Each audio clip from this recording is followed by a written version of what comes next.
Alright, so we find ourselves at Mr. Mad Mike's. I had to come back down here. I had to bring a fuel pressure gauge, and I didn't know that a rear sump pan would fit on a front sump 2J. So I had the wrong pan on it, so it's actually touching cross member. So yeah, that's what's going on. And so I had to bring a different pan down here for him. I don't know how I ended up doing that, but I've got a front sump or a rear sump pan on the front sump upper oil pan on the 2JZ. So I had to come down here and change that out. I may get some shots inside of the IS300 and all that if he's working on it, which he's already sent me pictures of the clutch installed. I'll put that in here.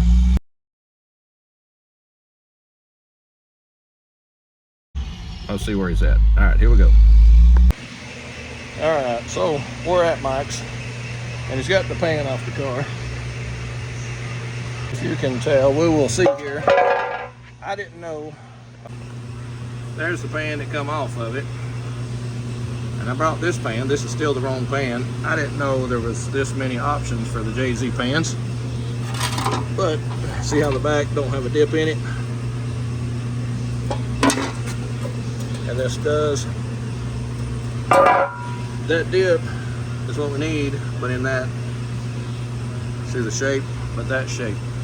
So that's the difference between GS300s, SC300s, and all that. So I got to come up with that shape, but with that bend in it. So transmission's in with the new clutch. So all that's going on. That's what's happening. And back to the drawing board. Oh yeah, and something else. We may have an issue. We don't know just yet.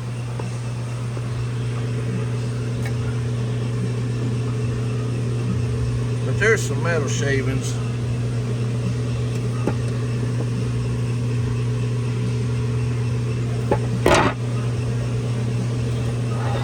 In this pan.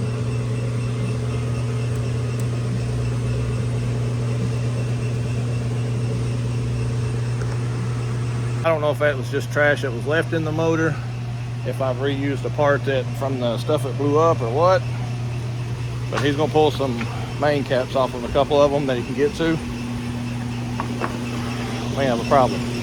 But, all right, I'm about to head out from here. We did find some bearing material,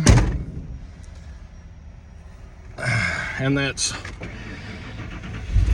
no bueno. So he's gonna pull.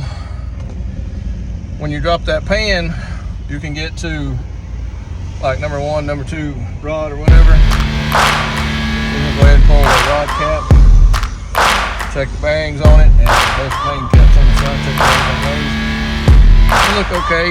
Could have been trash when the engine not being clean or whatever. So, all right, here we go.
So we went to Mike's, and I ended up taking the wrong oil pan, so that didn't help anything. I had to go to my storage complex, or wherever I keep some of my stuff in storage, and I found the right pan. That's the next step, getting that back to them tomorrow. We did find some metal shavings in the oil pan, but we got to talking. It's possible that, because I reused the head off of that motor that slung apart, because the oil pan I've got is full of metal shavings too, the one that come off that original motor. So I did reuse the head, and we may not have got that head completely clean, because we just cleaned it, decked it, pressure tested it, and everything looked good. Done a valve job, valve stem seals, that kind of thing. There may have been some residual metal in that head that I didn't catch, or when the machine shop cleaned, that they may have not got out. I didn't spend any time on it, and Mike mentioned that, you know, he's had machine shops do some head work and miss some metal shavings in a head or something of that nature. I'm hoping he is going to pull the front main cap, one or two, and then he's going to pull a couple of rod bearings and see. We may end up with a problem. I don't know. If the rods look good, the bearings look good, we're just going to run it. Maybe it's what we're thinking is just some trash in that from being some of the parts coming from the older motor that blew up. I don't think I used the upper oil pan. I feel like I just used the head off of that motor.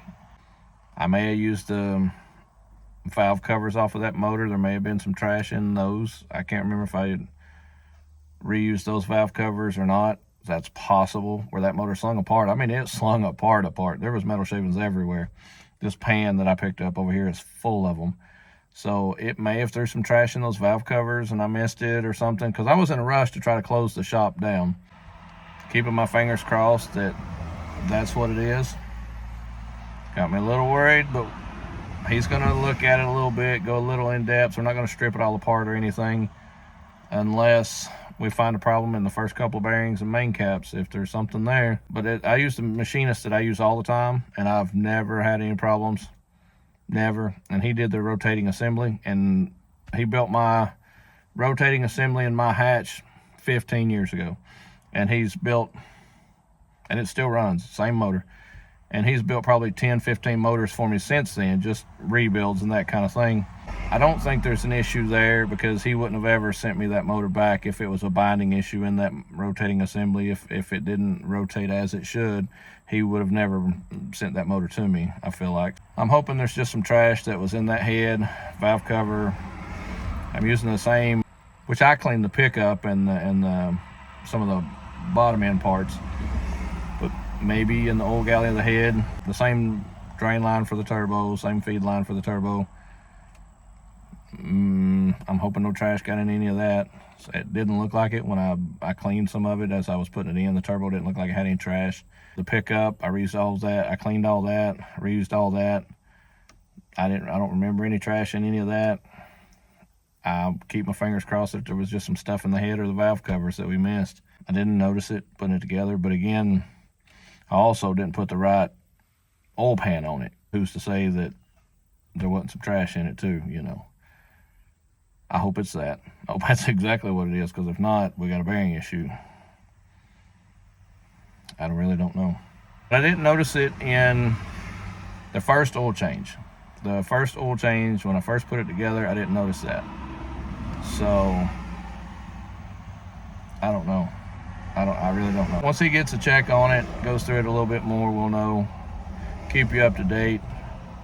We'll see. But I do have the right oil pan now, so we can, once he establishes if we're going further with it, everything looks good in the bearings, we'll go ahead and put it back together. Put another oil change through it, get it on the dyno, put a little break-in, couple passes on it with a little bit of break-in heat in it, and we'll check it again and see what we got. So, I mean, I don't know, my nerves are shot already debating on what to do with it, and it's not even hit the dyno yet. I'm feeling really don't know. We'll keep you in the loop. That's where I'm at with this Turbo IS300. I'll take it to the van tomorrow. I don't know if he'll get a chance to pull the bearings off and look at them today. He was tuning the car while I was there. We'll go from there, whatever, man. So we'll figure it out between here and the next couple of days, and I'll keep you in the loop of what we got. So, all right, here we go.